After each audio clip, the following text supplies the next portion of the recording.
The courtroom buzzed with murmurs and the occasional shuffle of papers. It was one of those high-profile cases that had the city glued to their television screens because sitting at the defense table was not a hardened criminal, but a young millionaire named Ethan Hawthorne, barely 25. His tousled brown hair, pale face, and tailored navy suit made him look more like a graduate student than someone accused of embezzlement and bribery. But the stakes were real years in prison if found guilty. Ethan stared down at the polished mahogany table, his fingers clenched around the edge like it was the only thing anchoring him to reality. His lawyer had just walked out, in front of everyone.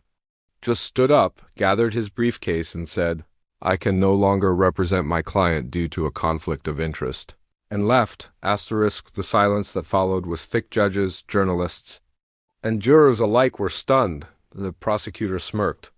Cameras zoomed in, and Ethan, he looked like a man already sentenced. Alone, betrayed. Judge Whitaker, a man with silver hair and a reputation for discipline, cleared his throat. "Mr. Hawthorne," he said, his voice echoing through the chamber, "you are now without counsel.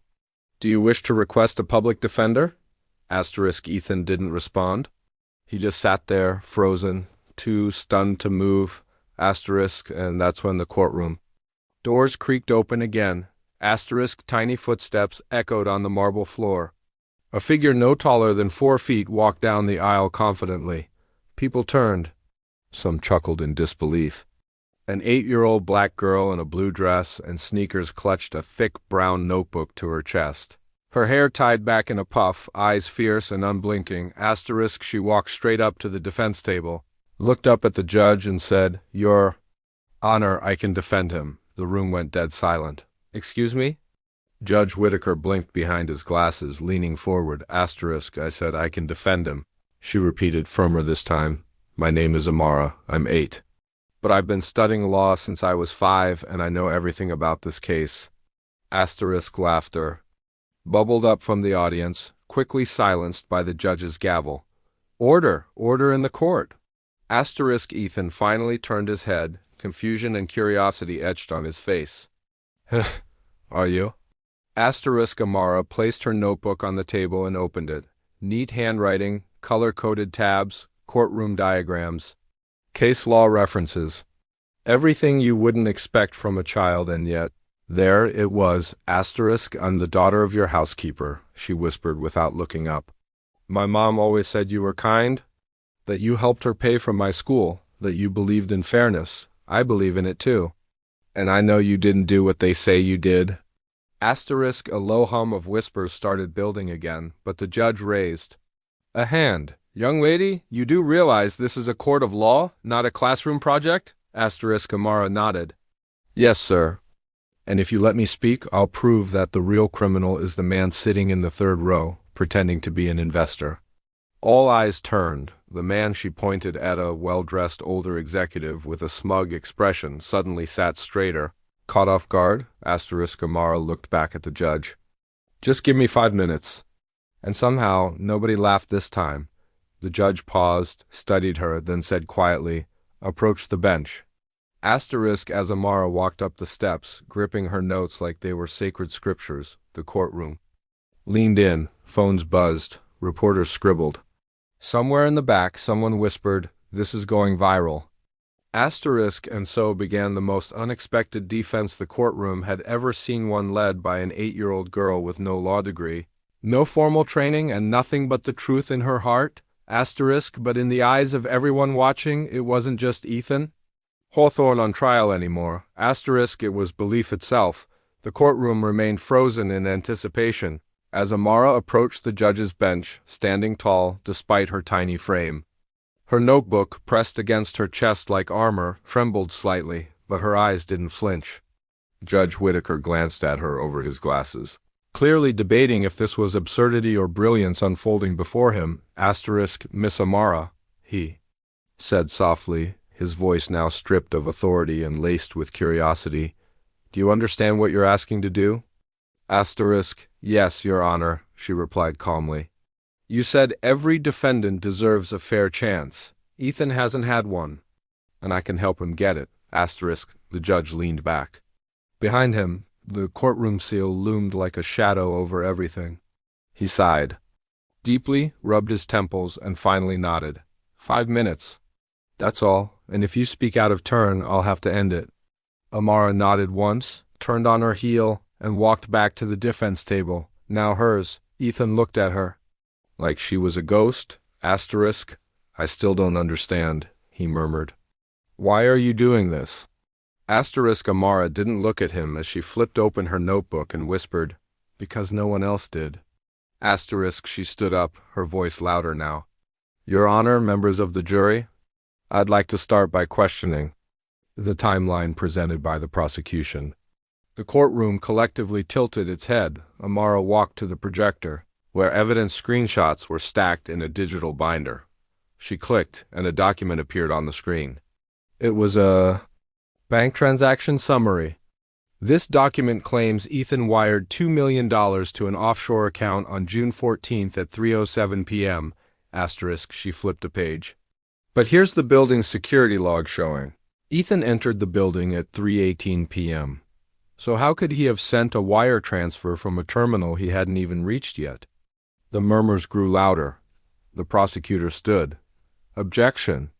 This is irregular and inadmissible. She's a child, Your Honor. Asterisk. Judge Whitaker raised a hand. You had your chance to present evidence, counselor. Let her continue. For now. Amara clicked to the next slide.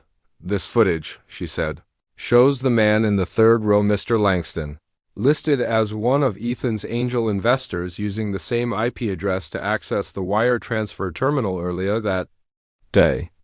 Asterisk. The screen froze on a blurry security cam image. Langston's face, gasps echoed across the courtroom. Amara turned back to the crowd. You all assumed Ethan was guilty because he's young. Because he's rich. Because he looks like he doesn't know what he's doing. But that's what made him the perfect target. Asterisk. Langston stood up suddenly, flustered. This is nonsense. She's a child. She has no legal asterisk. She has the truth. Judge Whitaker cut in sharply, his voice thunderous. And right now, that matters more than your title. Asterisk. The jury leaned forward. Even the stenographer forgot to type for a second. Asterisk. Amara walked back to Ethan, who was still stunned. We can win this, she whispered. But you need to tell the truth, all of it, not the PR version. Not the lawyer-approved statement. The truth? Why didn't you fight back before? Asterisk. Ethan looked at her, really looked this time. Because I thought no one would believe me. Asterisk. Amara smiled, just a little. I believe you. Asterisk. Judge Whitaker cleared his throat. Young lady, you have 2 minutes left. Asterisk. Amara stepped back toward the jury box. If believing the truth makes me reckless, then let me be reckless. But don't punish Ethan because a grown man wanted to protect his reputation by framing a boy too scared to speak. Asterisk. Silence, heavy, uncomfortable, powerful, asterisk, and then one juror, a middle-aged woman in a floral blouse, nodded. The moment rippled. Suddenly, Ethan no longer looked like a cornered animal. He sat straighter. Breathing steadied, asterisk. Amara returned to her chair. I rest my case. For now. Asterisk. The judge looked at her with something close to admiration, then turned to the prosecution. You may respond. But know this, the court is paying close attention. Amara picked up her notebook, her small hands shaking ever so slightly, and in that instant, every camera in the courtroom zoomed in on her, not as a joke or spectacle dot, but as a force of nature. The courtroom recessed briefly after Amara's shocking evidence presentation. Reporters scrambled out the double doors, some talking into phones, others furiously typing headlines. Inside, the atmosphere buzzed not with chaos, but with the kind of electric tension that only truth can trigger. Asterisk. Ethan sat motionless.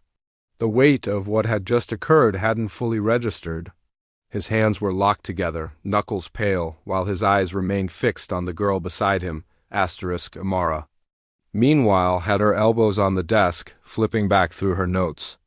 She chewed the edge of her pencil like it was a survival instinct. For someone barely 8 years old, she looked as focused as a wartime strategist. Asterisk. You okay? she whispered without looking up. Asterisk. No, Ethan admitted. But I'm starting to feel less alone. That moment so small felt like a tectonic shift. Across the room, Judge Whittaker returned to the bench.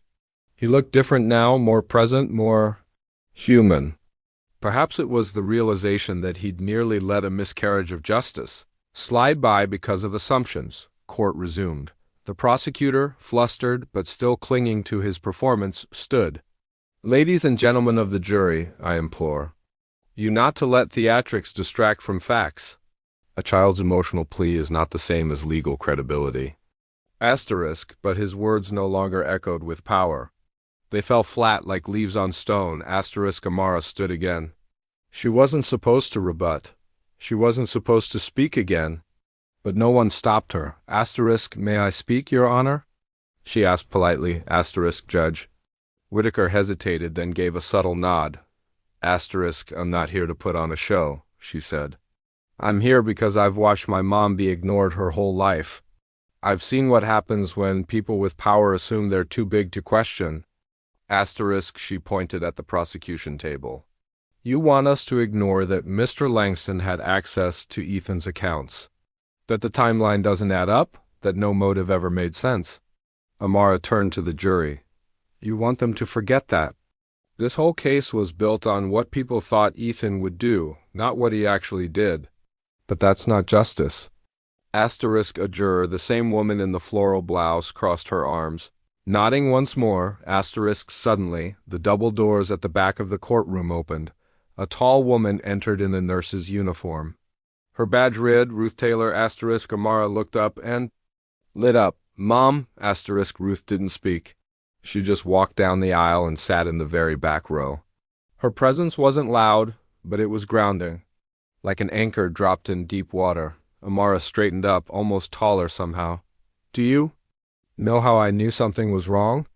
She asked aloud. Because when I asked Ethan if he did it, he didn't defend himself. Not because he was guilty, but because he didn't think he mattered enough to defend. The room hushed again. No one cared about proving his innocence. They just wanted to be done with him. Move on, and that's not okay. Judge Whittaker's hand hovered over his gavel but didn't fall. I might not have a law degree, but I have eyes, and a mind, and a voice. And sometimes that's enough to ask the right question when no one else will. Asterisk. She returned to her seat beside Ethan. Asterisk. The prosecutor didn't move. His face, once smug, now looked unsure. Like the ground beneath him had shifted and he didn't know where to place his next step. Asterisk. Finally, the judge turned to him. Counselor, do you wish to continue your argument? Asterisk. The prosecutor opened his mouth, then closed it. No, Your Honor, I think the jury has everything they need. Asterisk. Judge Whittaker turned to the jurors. Very well. You are excused to deliberate. Asterisk. As the jury filed out, the silence in the courtroom deepened. The kind that carried awe, confusion, and transformation all at once. Asterisk. Ethan leaned toward Amara, voice cracking. How did you do that? Asterisk. Amara didn't respond right away. She stared down at her notebook, the little hearts and stars in the margins beside the evidence bullet points. Asterisk. Then she looked up at him and said, Because no one ever listens to girls like me. So when I finally had a chance, I made sure. They couldn't ignore me. Asterisk. Ethan's eyes filled, not with fear, not with anxiety, but with gratitude. Asterisk. He reached out and gently took her tiny hand in his. Not as a thank you, but as trust, pure, unshakable trust. Asterisk. And as the courtroom settled, and reporters outside prepped for their live updates, the story of a millionaire's trial had quietly become something no one expected. Asterisk. The story of an 8-year-old girl who refused to stay silent. Asterisk. The deliberation room was closed, but the courtroom doors remained open just a crack. Everyone inside sat frozen, not in anticipation of a verdict, but in silent awe of what had already transpired. Asterisk. Amara was seated on the defense bench again, now visibly exhausted. Her little legs didn't quite reach the floor and she swung them slightly, a quiet rhythm to calm the storm inside her. Her tiny suit jacket, borrowed from her school's theater department, hung awkwardly on her shoulders. Yet in it she looked like a warrior. Ethan sat beside her, his demeanor completely changed. No longer hunched or defeated, he sat tall, watching her with a mix of gratitude and disbelief. She had become the voice he never had end in doing. So gave him back something he didn't know he'd lost, dignity, across the aisle. The prosecutor, Mr. Bell, poured himself a glass of water. But the tremble in his hand betrayed his calm facade. He was no longer certain. And that uncertainty was louder than any objection he could raise. Then, a sudden knock on the courtroom door. Everyone turned. The bailiff stepped forward, opened the door, and accepted a sealed envelope. They've reached a verdict, he said. The words seemed to echo, bouncing from wooden walls to polished floors. People stood. The jury filed in, faces neutral but heavy with unspoken weight. The foreperson, a tall woman with reading glasses and calm eyes, stood with the envelope clutched in both hands like it contained a bomb. Judge Whittaker cleared his throat, visibly uncomfortable. Has the jury reached a unanimous verdict? We have, Your Honor. She passed the envelope to the bailiff, who delivered it to the judge. He unfolded it slowly, adjusting his glasses, and read the paper silently. Then he looked up. In the case of the People versus Ethan Royce, we, the jury, find the defendant not guilty. The room didn't erupt. It exhaled ... like a great beast had been holding its breath for weeks and finally released the tension in one massive, quiet sigh. Ethan's mouth fell open. His hand went to his heart. He turned to Amara, not saying a word, but tears traced silent paths down his face. Amara blinked, stunned. Then she smiled, just a little. She didn't cheer or clap. She simply nodded like someone who knew the truth had finally been acknowledged. The judge slammed the gavel once. This court is adjourned. Reporters ran from the gallery like hounds chasing a scent, barking into phones, yelling to cameramen waiting outside. But the most important story wasn't about scandal. It was about an 8-year-old girl who had changed everything. Ethan was immediately swarmed by his legal team, now sheepish, now awkwardly congratulatory. But he gently moved past them and walked straight to Ruth, Amara's mother, who had stood from the back row. He extended his hand. Thank you for raising her. Ruth, a strong woman who had seen too many hard days, softened. All I did was believe in her. She saved my life. She does that, Ruth said, smiling. Meanwhile, Amara stood on the courtroom steps now, arms crossed, alone for a moment. The reporters had tried to interview her, but she waved them off. This wasn't about fame. It was about justice. Suddenly, Judge Whittaker approached her. Off the bench, he looked taller, more fragile. I owe you an apology, he said softly. Amara looked up. I assumed your voice didn't matter. I was wrong. She nodded, then asked with quiet intensity, will the next little girl be given the same chance I got? The judge paused. He hadn't expected that. I don't know, he admitted, but I'll try to make sure she does. Amara turned and walked down the steps, away from the microphones, the cameras, and the flashing lights. She had done what no one believed she could, not because she wanted to be remembered, but because she refused to forget what it felt like. When no one believed in her, that was enough. As the courthouse faded behind her and her mother's arms wrapped tightly around her, the world began whispering her name. News channels, newspapers, trending hashtags, but for Amara, none of that mattered. Because today, she had defended the truth, and that made her the strongest voice in the courtroom. Weeks passed. The story of Amara Lewis had gone viral. Not just in legal circles or newsrooms, but in classrooms, living rooms, and even international headlines. The media tried to paint her as a prodigy, a phenomenon, a once-in-a-generation legal genius. But to Amara, she was just a girl who had read too many law books and loved justice more than sleep. Back at her small apartment, life hadn't changed much. Her mom, Ruth, still worked the late janitorial shift at the courthouse. And Amara still finished her homework at the kitchen table every night now, surrounded by letters from law schools, publishers, and journalists, but one letter stood out. It wasn't from Harvard or CNN, it was from Ethan Royce. The envelope was thick. Inside was a handwritten note and a folded check. The note read, "Amara, you didn't just save my life, you reminded me why I ever started my company in the first place. I was building something to change the world. But I lost that along the way. Thanks to you, I'm starting over. And I want you and your mom to be part of that new chapter. Your friend Ethan asterisk the check." It was made out to Ruth Lewis for $500,000. Asterisk Ruth dropped it when she saw the number. She didn't want to accept it at first, but Amara looked her in the eyes and said, "Mom, you gave me a voice? Let this give you a rest?"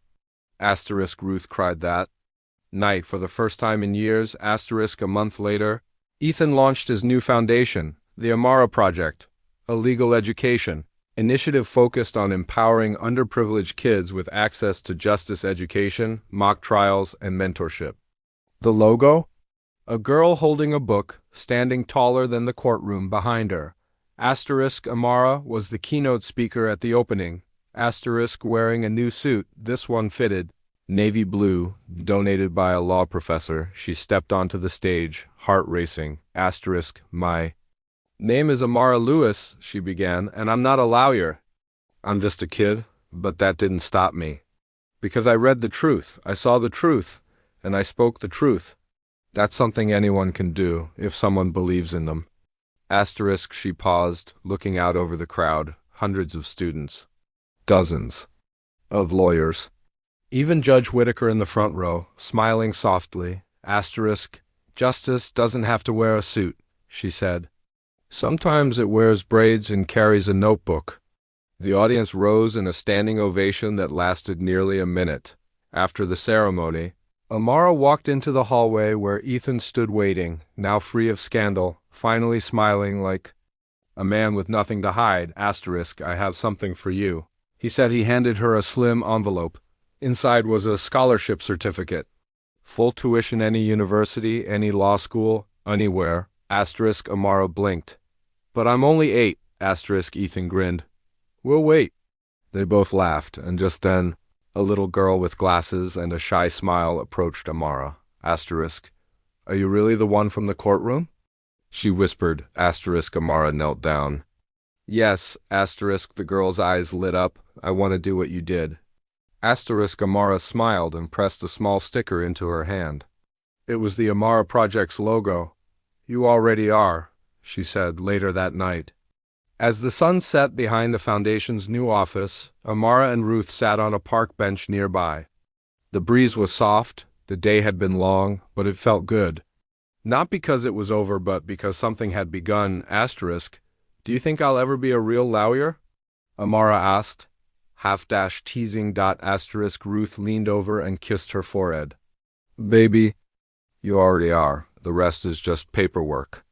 Asterisk, and as the stars blinked to life above them, one shone just a little brighter than the rest. Asterisk, not because it was the biggest, but because it refused to be ignored, just like the little girl who changed everything. With a notebook, a brave heart, and the courage to speak when it mattered most. Asterisk.